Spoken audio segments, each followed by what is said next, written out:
dəstək olmaq. Or just dəstək means support. Support. Support. Dəstək olmaq. Dəstək.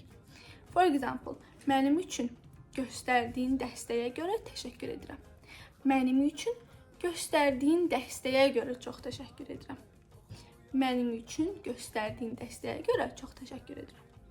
It means thank you for the support you gave me. Thank you for the support you gave me. Thank you for the support you gave me. Göstərdiyin dəstəyə görə çox təşəkkür edirəm. İzah etmək. İzah etmək. Explanation. Explanation. For example, bu məsələ ilə bağlı izah istəyirəm. Means I want an explanation about this issue. I want an explanation about this issue.